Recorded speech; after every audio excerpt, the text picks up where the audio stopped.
రోజు మన భారత భూభాగం లోపల ఆనందంగా ఉన్నాము అంటే మన సరిహద్దుల్లో మన గురించి మన సైనికులు చేసిన త్యాగాలు మనందరం చూసాము. పహల్గాం దాడి జరిగిన తర్వాత ఎంత ధైర్యంతో భారతదేశం ముందడుగు వేసి మన భారతీయతను చాటి ప్రజలే భారతీయత, ప్రజలే మన దేశం అని కేంద్ర రాష్ట్ర ప్రభుత్వాలు ఎలుగెత్తి చాటాయి. యూనిటీ ఇన్ డైవర్సిటీకి ఈ రోజు మన తిరంగా ర్యాలీ చిహ్నం. భారతీయతకి ఇది ఒక నిదర్శనం. ప్రతి ఒక్కరికి కూడా పాల్గొన్న ప్రతి ఒక్కరికి కూడా భాగస్వాములైనందుకు పేరు పేరున నేను ధన్యవాదాలు తెలియజేస్తున్నాను. ఈ ఆపరేషన్ సింధూర్ యొక్క సక్సెస్ కార్యక్రమానికి దేశ నలుమూలలా ఈ కార్యక్రమం చేసుకుంటూ, అలాగే ఈ రోజు నంద్యాల పట్టణంలో ప్రతి ఒక్కరు, ప్రతి సంఘాలు, అలాగే తెలుగుదేశం పార్టీ, బీజేపీ, జనసేన వారు అందరూ కూడా ఈ కార్యక్రమంలో పాల్గొని దీన్ని విజయవంతం చేయడము, అలాగే ప్రతి ఒక్కరికి పేరు పేరున నమస్కారాలు. ఈరోజు ఆపరేషన్ సింధూర్ అనే ఒక కార్యక్రమాన్ని తలపెట్టారు. ఎందుకు? పెహల్గాం లో ఏప్రిల్ 22వ తేదీన మన అమాయకులైన మన వాళ్ళపైన దాడి చేస్తే, ఆ దాడి వాళ్ళ భార్యలు చూస్తుండగా, చిన్న పిల్లలు చూస్తుండగా అతి కిరాతకంగా చంపితే, మరి వాళ్ళు చేసిన మొదటి తప్పు ఏంటో తెలుసా? మతం పేరు చెప్పి చంపడం, మన నేల పైన అడుగు పెట్టి సామాన్యులని చంపడం. రెండో తప్పు ఏమో తెలుసా? మోడీకో బోలో అని అనడం రెండో తప్పు. మనం గమనిస్తే ఒక మహిళ తను భర్తను పోగొట్టుకున్న తర్వాత ఒక స్టేట్మెంట్ ఇచ్చింది, హమ్ మోడీకో బోల్ దియా అబ్ దేఖో క్యా కరేంగే అని అన్నారు. మరి ఆ మహిళ యొక్క స్టేట్మెంట్ ఈ నేల పైన పుట్టినోరు, ఈ గాలి పీలుస్తున్నోరు ప్రతి ఒక్కరికి అసలు రక్తం ఉడికిపోయింది.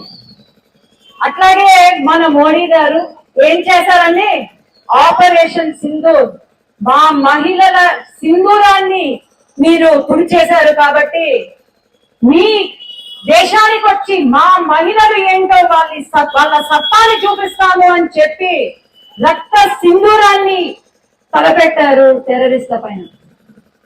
600 మిజైళ్లు, డ్రోన్లు మన దేశం పైన పడుతూ ఉంటే ఒక్క మిజైల్ కూడా మన దేశం పైన పడనివ్వకుండా, ఒక్క సివిలియన్ సామాన్యుడు కూడా చనిపోకుండా వాళ్ళు అప్పటికప్పుడు మిజైల్స్ ని న్యూట్రలైజ్ చేస్తూ ఉంటే, అది కూడా మేక్ ఇన్ ఇండియా బ్రహ్మోస్ అని వాళ్ళ పైన, వాళ్ళ టెర్రరిస్ట్ల పైన దాడి చేస్తూ ఉంటే, నాకు తెలిసి మన ప్రపంచంలోనే ఎక్కడా కూడా ఇటువంటి యుద్ధం జరుగుండదు. ఎందుకంటే మనం సామాన్యులను టచ్ చేయకుండా టెర్రరిస్ట్లను చంపి పడేశాం. అది ఆలోచన చేయండి. ఎక్కడా కూడా మనం సామాన్యులని పట్టుకోలేదు. మన భారతదేశము ఎప్పుడు కూడా ధర్మాన్ని నమ్ముతుంది. అట్లాగే ఎప్పుడు కూడా మనము యుద్ధాన్ని మొదలు పెట్టలేదు. కానీ యుద్ధం కనుక వస్తే వాళ్ళ తాట తీస్తామని చెప్పి ప్రతి ఒక్క భారతీయుడు గర్వంగా చెప్పుకోగలుగుతాం. మొన్న రాజ్నాథ్ సింగ్ గారు అన్నారు, నిన్న ఇంకా ఏమీ అయిపోలేదు, పిక్చర్ అది బాకీ అని అన్నారు. మరి ఎట్లా ఉంటుంది ముందు ముందు సినిమా అనేది పాకిస్తాన్ వాళ్లకు ఖచ్చితంగా చూపిస్తాము. మన భారతీయుల సత్తా ఏంటో. మాకు గనుక గన్నులు, మా నంద్యాల వాళ్ళ చేతిలో గన్నులు ఇస్తే ఖచ్చితంగా పాకిస్తాన్ పోయి ఒక్కొక్కరిని కాల్చి చంపి పడేస్తామని నేను తెలియజేసుకుంటా. అవునా కదా? అది మన భారతదేశం సత్తా, అది మనకున్న భారతదేశం పైన గౌరవం. అట్లాగే అమిత్ షా గారు ఒక మాట అన్నారు, ఒరే మీరు నా దేశానికి వచ్చారు, వెతికి ఎక్కడ ప్రపంచంలో ఎక్కడ ఉన్నా సరే మిమ్మల్ని పట్టుకొచ్చి మీ తలలు నరుకుతాము అని చెప్పారు. ఇది మన భారతదేశం యొక్క గౌరవం. మన భారతదేశ గొప్పతనం ఏంటంటే మతానికి ఎటువంటి ఇది లేకుండా ఒక ముస్లిం మహిళను ఫస్ట్ మిజైల్ మన పాకిస్తాన్ పైన వేపించారంటే ఆలోచన చేయండి.